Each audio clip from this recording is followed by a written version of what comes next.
বিকেল 4টে নাগাদ রাজভবনে আসার কথা বিরোধী দলনেতা শুভেন্দু অধিকারী, তার সঙ্গে আসার কথা ঘর ছাড়া বিজেপি কর্মী সমর্থকদের। এবং তারপরই রাজভবনের নর্থ গেটের সামনের ছবিটা এরকম ব্যারিকেডে ঘেরা। বিভিন্ন জায়গার বিজেপি কর্মীরা তারা এলেন, বারুইপুর থেকে, জয়নগর থেকে, ডায়মন্ড হারবার থেকে, মাহেশ্বরী ভবনের উত্তর 24 পরগনার যে বিজেপি কর্মীরা ছিলেন তারা এলেন।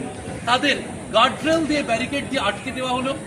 ব্যারিকেডের ওপারে রয়ে গেলেন রাজ্যের বিরোধী দলনেতা শুভেন্দু অধিকারী, তিনি আদালতে দ্বারস্থ হচ্ছেন।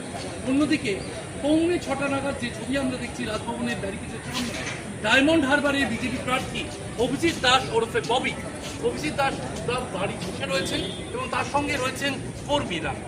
অভিজিৎ দা, এই যে ছবি আজকে আপনারা রাজভবনে এলেন, সেই রাজভবনে আপনাদের ঢুকতে দেওয়া হলো না, পুলিশের পাহারা, এমনকি বিরোধী দলনেতা তিনি রয়ে গেলেন ব্যারিকেডের বাইরে, কি বলবেন? এরা কর্মী মানে অত্যাচারিত করছে, শুধু কর্মী সব ঘর ছাড়া এদের উপর রীতিমতো অত্যাচার করেছে অভিষেক ব্যানার্জির ডায়মন্ড মডেল, যে ছাপ্পা এবং চুরি করে ওই যে 7 লক্ষ ভোটে যে জিতলো, কাউকে ভোট করতে দিল না। তো তারপরে যে অত্যাচার করেছে, এরা হচ্ছে অত্যাচারিত, এরা ঘর ছাড়া। এরা এখন আমার সেন্টারে আছে, আমারই ওখানে প্রায় 100 জনের উপর পরিবার রয়েছে। আর এখানে তো এটাই ডেমোক্রেটিক সিস্টেম, এরা তো যেখানটায় ডেমোক্রেসির কি হাল সেটাকে কোন পর্যায়ে নিয়ে যাওয়া যায় মমতা ব্যানার্জি এবং তার ভাইপো তো পুরো দেখাচ্ছে। নতুন কিছু নয়, আমরা এখানে বসে রয়েছি, আমাদের রাজ্যপালের কাছে পারমিশন নেওয়া ছিল গতকালকে, মাননীয় শুভেন্দু দা এলোকে উনি আমাদের আসতে বলেছেন, আমরা এসছি, কিন্তু তার প্রশাসনের সর্বশক্তি দিয়ে।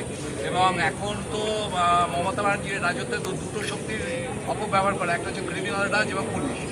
আগে পুলিশকে বিরুদ্ধে মুভমেন্ট আমরা করতাম, ক্রিমিনালদের আমরা প্রতিরোধ করতাম।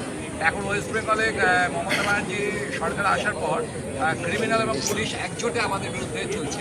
এর মধ্যে অনেকেই আছে যাদের ক্রিমিনালদের দিয়ে ঘরবাড়ি তাদের ভাঙচুর করেছে, লুট করেছে, আবার পুলিশকে দিয়ে তাদের এগেস্টে কেস করে তাদের অনেকে পরিবারের লোককে অ্যারেস্ট করে ঢুকিয়ে রেখেছে। তো এই ব্যাপারে বলার মতো কিছু না, আপনারা যারা মিডিয়া পার্সন আপনারা তো দেখছেন, আপনারা হচ্ছেন চতুর্থ স্তম্ভ, আপনারা দেখতে পাচ্ছেন যে কী পরিস্থিতি হয়েছে। একদিকে মাহেশ্বরী ভবন, অন্যদিকে বারুইপুরে জয়নগর, যাদবপুর জেলা পার্টি অফিস, আপনার এলাকায় ডায়মন্ড হারবার, দিকে দিকে ঘর ছাড়া বিজেপি কর্মীরা তারা বিভিন্ন জায়গায় শেল্টার নিয়ে রয়েছেন, হাউসে রয়েছেন। এরা বাড়ি কিনবেন কবে, এই প্রশ্ন তো হচ্ছে। এরা কি 21 নির্বাচনের পর বিজেপি কর্মীরা ঘর ছাড়া, পুরো ভোট পঞ্চায়েতের পর দেখা গেল বিজেপি কর্মীরা ঘর ছাড়া, ভোট হলেই ঘর ছাড়া হবে। এটা আমাকে যারা জিজ্ঞেস করে, পিসির ভাইপোকে জিজ্ঞেস করুন। মমতা ব্যানার্জি আর ওর ভাইপো যে অভিষেক ব্যানার্জি, ভাইপো কিনা আমি তো জানি না, আপনারা ভাইপো বলেন তাই আমি ভাইপো বলি। আমি তো ডিএনএ অ্যানালাইসিস করতে যাইনি, যদিও জেনেটিক্স আমার সাবজেক্ট ছিল। তো সকলেই যখন ভাইপো বলছে আমিও ভাইপো বলবো। তো ভাইপো আর পিসিকে জিজ্ঞেস করুন যে এরা কবে বাড়ি যাবে। পরবর্তী পদক্ষেপ কী হবে? শুভেন্দু তো বলেছেন আমাদের ওয়েট করতে, উনি আমাদের এলওপি আছেন, উনি যা বলছেন, আমাদের মাননীয় রাজ্য সভাপতি আছেন সুকান্ত দা, উনি এবং শুভেন্দু দা যা বলবেন সেই নির্দেশে আমরা চলব। We are the dedicated force, আমরা তো আর তৃণমূলের এই যে অত্যাচারে আমরা তো কেউ মানত করবো না, এবং আমরা এটা দেখবো, শেষ দেখবো। এবং ও যে ছাপ্পা দিয়ে যে 7 লক্ষ, আমি জাস্ট আপনাকে এক্সাম্পল দিচ্ছি, 2014-এ অভিষেক রেগেস্টে আমি যখন দাঁড়াই তখন কলকাতাতে আমার ভোট ছিল 29,842টা, আর এবারে আমার ভোটের পার্সেন্টেজ, তখন মোদিজির কোনো হাওয়া ছিল না দক্ষিণ গ্রামের দিকে। এখন এই মোদি জামানাতে আমার ভোট এসে দাঁড়িয়েছে 15,435। মানে কী পরিমাণে ছাপ্পা মেরেছে, কী পরিমাণে আমার নামের উপরে ও সিলোটেপ লাগিয়ে দিয়েছে, ফেভিকুইকতে বাটনটা আটকে রেখেছে যাতে ওর 2 নম্বর থেকে 1 নম্বর দেখা যায়। এবং এইভাবে ওয়েবকাস্টিং ক্যামেরাগুলোকে ঘুরিয়ে রাখা হচ্ছে, যা ইচ্ছা তাই করেছে। এবং যেখানে 3 লক্ষ ভোটে হারার কথা সেখানে 7 লক্ষ ভোটে ও জিতছে।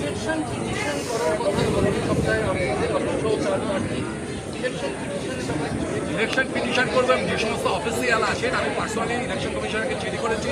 আমি ওদেরকে যারা যারা রয়েছেন, বিশেষত যারা ইলেকশন অবজারভার, এবং ইলেকশন এখানে তো রাজীব কুমার ইসলামকে ভোট করা যায়নি, এখানে ডিএম হচ্ছে DO, district election officer Sumit Gupta.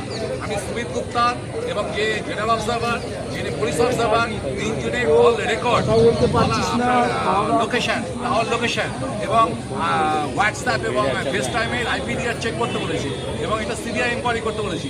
কারণ ভোটের দিনে ইলেকশন অবজারভার এরা কেউ আমার ফোন তুলেনি, এবং সুমিত গুপ্তা নিজে 3 দিন আগে যে অভিষেকের সঙ্গে সেটিংয়ে বসছিল তার পুরো ডিটেলস আমার কাছে আছে।